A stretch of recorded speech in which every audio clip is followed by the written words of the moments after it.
አክብሮታይ ሰላምታችን በያላችሁበት ይድረስ። የተወደዳችሁ የኢትዮ ፎረም ቤተሰቦች እነሆ የዕለቱን ዘገባዎቻችንን ከዚህ እንደሚከተለው ወደ እናንተ ማድረስ ጀመርን።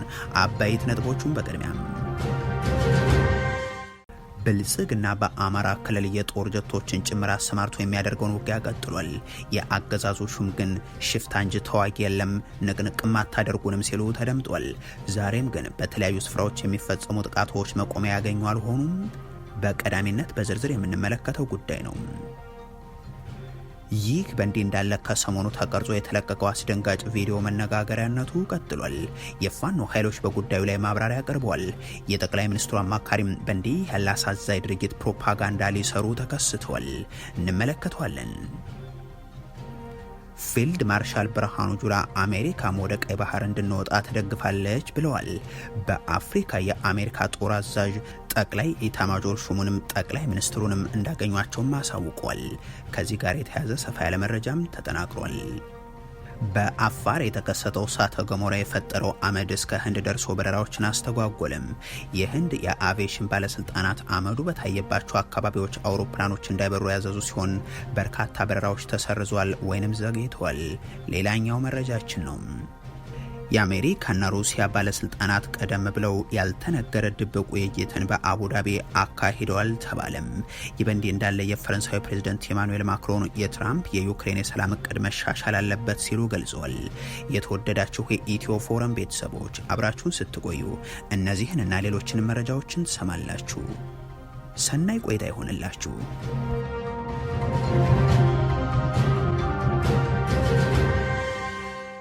ብልጽግና በአማራ ክልል የጦር ጀቶችን ጭምር አሰማርቶ የሚያደርገውን ውጊያ ቀጥሏል።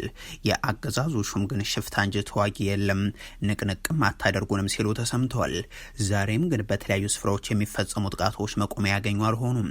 የሀገሪቱ ጠቅላይ ሚኒስትር የአማራ ክልሉን ጦርነት የሽፍታ ብለውታልና አገዛዛቸውም ሽፍታ ለመያዝ ድሮን የሚያሰማራ የጦር ጀት የሚያዘምት ሜካናይዝድ ኮማንዶ አየር ኃይልና እግረኛውን ሁሉ የሚልክ ብቸኛ ኃይል ያደርገዋል ማለት ነው። በክልሉ ያለው ሁለንተናዊ ቀውስን አቃሎ መመልከት ግን በ4 ኪሎ ሹማምንት ብቻ የተገደበ አልሆነም። በባህር ዳር ተላላኪዎቻቸው ጭምር እንጂ 2 ዓመት ለሚጠጋ ጊዜ ከወንድሞቻቸው ጋር የሚደረግን የእርስ በርስ ጦርነት መምራት ተስኗቸው የተባረሩት ደሳለኝ ጣሰውን ተክተው ወደ መላላኩ መድረክ የመጡት የክልሉ ሰላምና ጸጥታ ቢሮ ኃላፊም እሸቱ የሱፍም መንግስታችንን አትነቀንቁትም፣ ለነገሩ ሽፍታ እንጂ ተዋጊ የለም፣ እየበተናችሁ ነው ወዘተ ሲሉ ተደምጧል። ይሄን መንግስት በዱላ ይሄን መንግስት በክላሽም መቀየር እንደማይቻል ተገንዝቧል። አሁን ወታደራዊ የበላይነት የለውም እኮ ጠንካራ ሽፍታ ድሮም አለ። 80ዎቹ ውስጥ 90ዎቹ ውስጥ እኮ ሽፍታ አለ። ስፋቱ በዛ ብሎ ይሆናል እንጂ ሽፍታ ነው ያለው። አሁን እኛ ተዋጊ የለንም። በየአካባቢው ሰርጎ ገብቶ ጥቃት የሚያደርስ ሌባ ነው እንጂ ያለው ወታደራዊ የበላይነት ያለው ኃይል የለም። በዛ ደረጃ የሚታይ የለም። ይሄ ሁኔታ በሽፍትነት ይቀጥል ካልሆነ መስተቀር ይሄ መንግስት ንቅንቅ ማድረግ አይችልም። የዘንድሮም ያምናውም የታቻምናውም የብልጽግናው ሹማምንት ንግግር ይኸው ነው፣ አትነቅሉንም አትጥሉንም የሚል። በዚህ መካከል ግን የስንት የክልሉ ዜጎችን ህይወት ከዚህ ዓለም ነቀሉ የሚለው ግን ቤት ብቻ የሚቆጥረው ይሆናል። እኒህ አመራር አምና 10 ሺህ ፋኖ፣ ታቻምና 12 ሺህ ፋኖ፣ ዘንድሮ ደግሞ ከ4 ሺህ በላይ ፋኖ እጅ ሰጠን ብለው ጥቂት ሽፍቶች ያሉትን ነገር መልሰው ያፈርሱታል።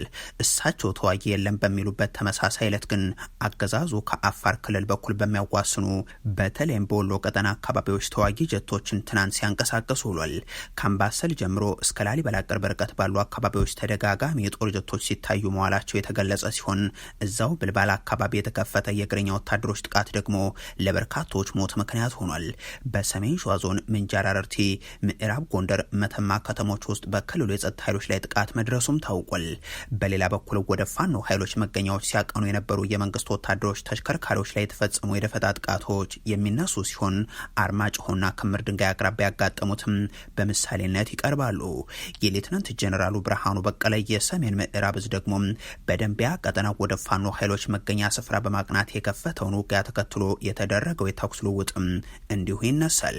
አሁን በክልሉ እየተደረገ ባለው ውጊያ ከሚያጋጥመው ሰብአዊና ቁሳዊ ጉዳት ባሻገር ማህበረሰቡ የገባበት ማህበራዊ ቀውስም በየጊዜው እየተባባሰ ያለ ነው። በበርካታ ሚሊዮኖች በሚሊዮኖች የሚቆጠሩ ተማሪዎች አሁንም ከትምህርት ገበታቸው እንደተነጠሉ ናቸው። ጥቂት የማይባሉ ሀገር አቋራጭ መንገዶችም አገልግሎት ካቆሙ ወራት ነጉዷል። በሁለቱም ተፋላሚ ወገኖች ስም ወይንም ደግሞ በራሳቸው በኩል የሚፈጸም እገታ፣ ዘረፋና ጥቃት ሪፖርትም ዕለታዊ ነው። ይህ በእንዲህ እንዳለ ከሰሞኑ ተቀርጾ የተለቀቀው አስደንጋጭ ቪዲዮ መነጋገሪያ ሆኗል። የፋኖ ኃይሎች በጉዳዩ ላይ ማብራሪያ አቅርበዋል። የጠቅላይ ሚኒስትሩ አማካሪም በእንዲህ ያለ አሳዛኝ ድርጊት ፕሮፓጋንዳ ሊሰሩ ተከስተዋል። ኢትዮጵያና ኢትዮጵያውያን ራሱን ብልጽግና የሚል አካል ወደ ስልጣን ከመጣ ወዲህም ያልተጋፈጡት የግድያና አገዳደል፣ ያላዩት ያልሰሙትም ያሟሟት መንገድ የለም።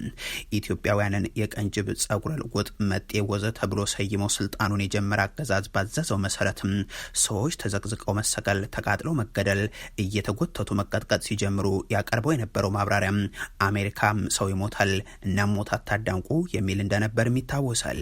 ሞት የሌለበት ሀገር የለም። በሞት መሀል ተቀምጠው ነው የኢትዮጵያን ሞት የሚያዳንቁት እንጂ አሜሪካ ዘንድሮ የሞተው ሰው ብቻ በኮሮናም በሌላም መንገድ የሞተው ባለፉት 5 ዓመታት ኢትዮጵያ ውስጥ አልሞተም። እዛ ተቀምጠው የኛን ሞት የሚያዳንቁት። በእርግጥም ሰው መደነቂያ ቆም ዘንድ ሚሊዮን ገዳይ ጦርነትን አከናውኖ ያሳየው አገዛዙ ዛሬም በተለያዩ አካባቢዎች በዛው ግብሩ ቀጥሎ ሀገሪቱን የሞት ምድር ካደረገም ሰነባብቷል። ልክ ከሰሞኑ በወሎ ቀጠና ወረኢሉ አካባቢ እንደተስተዋለው ያለ ጥቃት አልፎ አልፎ ተቀርጾ ሲሰራጭ የተስተዋለ ይሁን እንጂም ያልተቀረጹ በየወቅቱ የሚፈጸሙ ድርጊቶች መሪዎች ሰላም ያጣችሁት አእምሯችሁ ውስጥ ነው የሚሉላቸው ግን ከአእምሮ በላይ የሆኑ ናቸው። ከ3 ቀናት በፊት በጎጃም ቀጠና ሰከላ አጉት አካባቢም የራሱ የመንግስት ወታደሮች ወጣቶችን ከገደሉ በኋላ የፈጸሙት ድርጊትም ለዚህ የቅርብ ማሳያ ነው። በዚህ ስርዓት የቅርብ ሁነት ውስጥ በኦሮሚያ ክልል ውስጥ እናትና አባት የልጃቸውን ሞት እንዲከታተሉ እየተደረገ ልጃቸው ሲረሸን አገዛዙ አሳይቷቸዋል። ሰዎችን ገድሎ አስከሬናቸውን በአህያ ጭኖ እንደ ማስፈራሪያ እየተጠቀመ አዘዋውሯል። በአማራ ክልል የሴት ታጣቂዎችን ጡት መቁረጥን ጨምሮም ያልተፈጸመ የግፍ አይነት ማግኘትም ከባድ ይሆናል። ሀገሩን የግድያና ገዳዮች ያደረገው ሰላማዊ የፖለቲካ ትግልን አሸፍቶ ጫካ እንዲገባ ያስገደደው ብልጽግናም አንዱ ሌላ ማሳያው ደግሞ ከሰሞኑ የተለቀቀው የሰው እጅ ሲቆረጥ የሚያሳየው ቪዲዮ ይሆናል። አንድ ራሱን የፋኖ ታጣቂ ኃይሎች አባል እንደሆነ የገለጸ ግለሰብ ይህንን አሰቃቂ ጥቃት ሲፈጽም የሚያሳየው ቪዲዮ ደግሞ የብልጽግና ሰዎች ከፍተኛ የፕሮፓጋንዳ ቅስቀሳ እያደረጉበት ተስተውሏል። በሰው ሞት የሚከናወን ብልጽግናን የማዳን ፕሮፓጋንዳን የሚመሩት የአብይ አህመድ አማካሪ ዳንኤል ክብረት ደግሞ ቀዳሚው ናቸው። እኒህ ሰው ዛሬ ኢትዮጵያ ውስጥ የትኛውም አካል ይፈጽመው የሚደረጉ አስነዋሪ ተግባራት በእግራቸው ይቆሙ ዘንድ ጭራቅ፣ ካንሰር ናቸው፣ መጥፋት አለባቸው ወዘተ እያሉ ህዝብን ሲቀሰቅሱ የከረሙ መሆናቸው ይታወቃል። አሁን ደግሞ ከ11 ቀናት በፊት እጅ ሰጠ የተባለን አንድ የፋኖ ታጣቂ ስልክ ላይ ተገኘ በሚል እየተነገረለት ያለን ቪዲዮ መነሻ አድርገው በእርግጥም ብልጽግና ጋር ያለ ታጣቂ ስለመሆኑም ጠቁመው ተይዘው የመጡ ስልኮች ብዙ ነገር እየነገሩ ነው ብለዋል። ይህ የግፍ ቪዲዮ በመለቀቁ ዛሬ የሚንጨረጨሩ ብዙዎች ናቸው ብለውም ዝተዋል። የብልጽግናው የፕሮፓጋንዳ አካላት ይህንን አስነዋሪ ድርጊት የሚፈጽምን ግለሰብ ቪዲዮን በለቀቁ በሰዓታት ልዩነት ውስጥ በቁጥጥር ስር አዋል ነው ይበሉ እንጂም ታጣቂው እጅ ከሰጠ ከ11 ቀናት በላይ እንዳለፈው ግን የተሰራጩ መረጃዎች ያመለክታሉ። የፋኖ ኃይሎችም ይህንን ድርጊት በተመለከተ ማብራሪያ አቅርበዋል። በወሎ ቀጠና የሚንቀሳቀሱ የፋኖ ኃይሎች መካከል አንዱ የሆኑት አበበ ፈንታው ድርጊቱ ኢሰብአዊና ኢሞራላዊ በመሆኑ በፋኖ አባሉና በአመራሩ ዘንድም ድንጋጤን የፈጠረ ነው ይሉና ይህን ጥቃት ያደረሰው ግለሰብ ግን ከዚህ በፊት በፋኖ ውስጥ የነበረ ነገር ግን ባለፈው ህዳር 3 ለብልጽግናው እጅ የሰጠም እጅ መስጠቱንም ራሳቸው የብልጽግናው ሰዎች ያረጋገጡት ነው ይላሉ። ይህ ሁኔታ እጅግ በጣም ሁላችንንም ያስደነገጠ ሁኔታ ነው።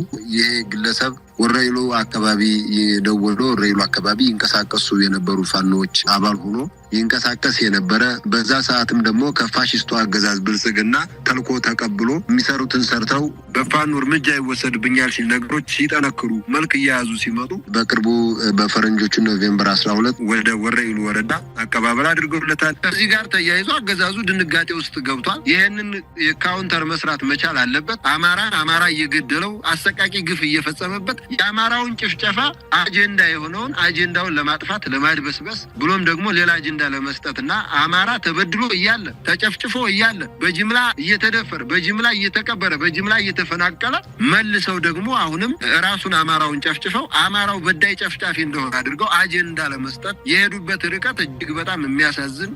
አገዛዙ ፋኖነን ብለው ፋኖ ውስጥም ገብተው ህዝብን እንዲያማረሩ ተደርገው ተልኳቸውን ሲጨርሱ ደግሞ እጅ ሰጡ ተብለው በሚዲያ የሚቀርቡ ሰዎችን አሰማርቷል። ይሄኛውም ጥቃት የዚህ አካል ነው በሚልም ከሷል።